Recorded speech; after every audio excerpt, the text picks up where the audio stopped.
Kerry, describe to us what the last 3 months or so have been like. Oh, it's been an absolute whirlwind, but a lot of fun as well. I've had huge support from all of our owners, the media, everyone has been so kind, and I've had 2 winners. It's been amazing. The 2 winners must be a big plus. That's J.O. Time, who you picked up from Dr. Richard Newland. How did it come about? Was it a bit of a plan? Was it a sort of suck it and see plan? It was actually quite a well balanced plan we had in place before we went to claim the horse. Simon Holt, a good friend and colleague of mine from Channel 4 days, had spotted him and thought he was a horse that we could perhaps progress with over a fence. And progress we have, up £17 already. And popped some headgear on him as well. What was it at home that told you he might want that? It was actually the fact that he'd already run in blinkers for Dr. Newland. We couldn't see any reason to put any headgear on him at all at home. But when Dr. Newland does something, you have to take that with respect, so respect we did. And which of the wins? He won at Uttoxeter, he then ran there again and couldn't quite follow up, and then he went to Ludlow. But which of those 2 was the biggest surprise of them? Did you expect him to win first up for you? We were very hopeful he'd win first time out. He'd done absolutely everything right at home. The second win at Ludlow was more of a surprise because, again, it was a bigger improvement. I mean, he'd already gone up £10. So the second time, and especially at a local track as well, it was amazing having a winner at Ludlow. I mean, it's our closest course and there was a huge amount of support. It was overwhelming. You mentioned, of course, you worked with Simon at Channel 4. What was it like stepping away from that TV side of things in which you'd worked for such a long time? A little bit of a culture shock, but something that I've always wanted to do. Lifelong ambition to train racehorses from a very, very early age. Just wanted to be like my dad and train the horses. So I was very lucky to have the job with Channel 4 Racing, running the graphics department, travelling around the country, all the main meetings. I was able to do it alongside training racehorses and assisting Dad at the same time. So it was a very good split that just allowed me to follow my passion. What's the harder work, in all honesty? Oh, very much training racehorses. I used to go to Channel 4 Racing for a break. What are the differences between you and your dad, do you think? What different sort of approaches do you have? I know you've worked closely alongside each other for a while now, but what are the fundamental differences? Oh, I think Dad and I would both agree that I'm very much more methodical and systematic than Dad, in terms that I like to have very much a plan, which necessarily can be a failing in a racehorse trainer. I think I was talking to Jake Greenall yesterday and he was saying to me how difficult it is for a trainer. You know, you have your plans beginning of October and then all of a sudden there's no rain and they're all out of the window. So I do like to plan. I'm very much methodical, statistical.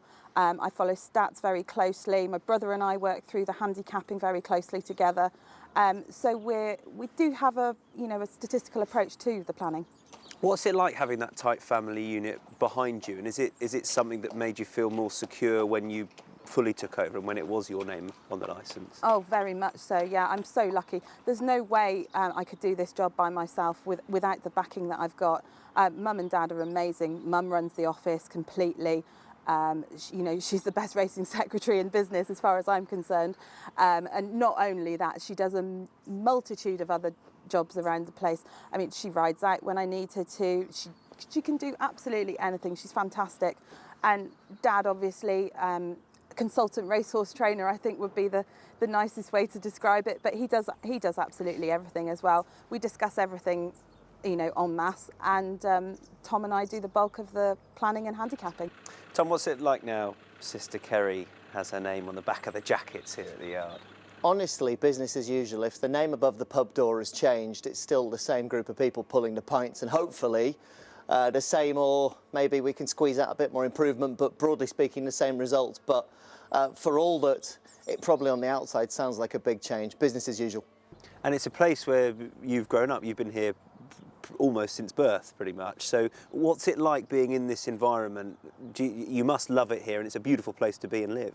Yes, Herefordshire is the most amazing county because we're close enough to travel without being in the middle of everything. So we have, a good motorway network, but we're remote enough to enjoy the tranquility and fresh air that lots of places don't have. And it's quiet, isn't it? Do you think that helps the horses? Very much so. I think it's one of the things that we really have in our favour is the fact that they relax here. Horses relax. It's not like other training yards where there's hustle and bustle and day-to-day grind going on. This is all we do. We're not a farm as well. We're not doing other jobs.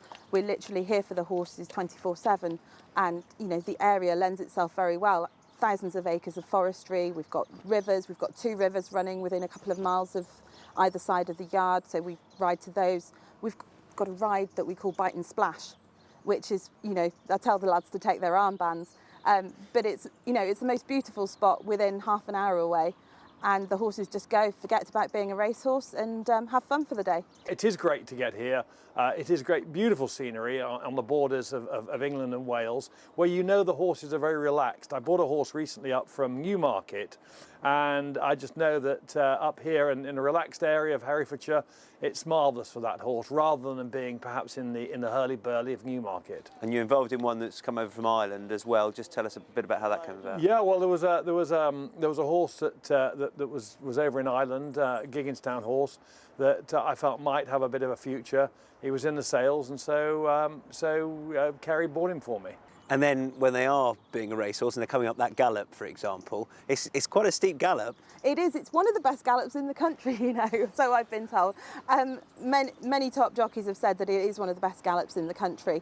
It's 6 furlong, purpose-built wood chip all-weather gallop. It's got a good steep climb, but the camber on it rides. It doesn't ride as stiff as it looks, if that makes sense. We've got a good long straight to open them up on. And then a nice little pull at the end. It's a really good gallop. It rides ever so well, and we've trained a lot of winners on it already. And the schooling facilities here, that happens on an incline as well. And just tell us about the fences you've got, because you kick off with a half fence and you go into an upright, then a ditch, then an upright at the end.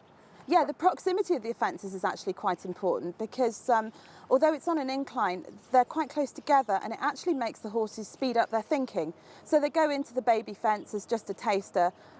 Then, as you say, we go on to a regulation size fence before the ditch. But the proximity of the fences, there aren't that many strides in between, so they have to really get their thinking caps on and sort themselves out, which is really what schooling's about, teaching them how to do it at home. Do you have a type of horse that you feel that you like training? I know it hasn't been a huge amount of time officially, but do you feel you have a type, or can you not pigeonhole yourself like that? I think it's one of those things, yes, we probably do have a type, but I don't want to admit to it, because at the end of the day, I'd love to train 2-mile hurdlers and 2-mile chasers. We seem to do better with the staying chasers, and that's probably because of where we train and how we train. But that's not to say we do well with the, you know, we do well with the hurdlers and also the faster chasers. I first got involved here a few years ago with Knock a Hand via Tom Lee, actually, who persuaded me that he had a rather nice horse that he felt I should invest in. Of course, the yard at those days was run by Richard, and now is in Kerry's capable hands. The very persuasive Tom got you involved. What is it that you like about having horses here? What is it you like about coming down? Well, basically, I do like to have horses in smaller yards, and it's great to see Kerry here. It's great to obviously know that it's carrying on the family tradition. And as far as I'm concerned, with the Lee yard, you've got Mum and Dad, and you've got Kerry, and you've got Tom. And I always call them Family Lee. What about Dad? How have things changed for him? You say it's not much has changed as far as the weight of power goes, but I mean, he's still tearing around. He's still busy as ever, I take it. Honestly, I think he's powered by Duracell, because if you would see him this morning, first light, where is he? You think, you know, is he in the house? Is he in his office? No, he's on a tractor rolling the gallop. Right now, as we're speaking, I'm chatting to you, he's in a horse box going to Stratford. He's up watching the work. He's having a look at the entries. He's chatting to the owners. Again, it really, honestly, it's the same message, business as usual. As you say, it might be a K rather than an R, the initial on the licence, but he's very much involved, believe you me.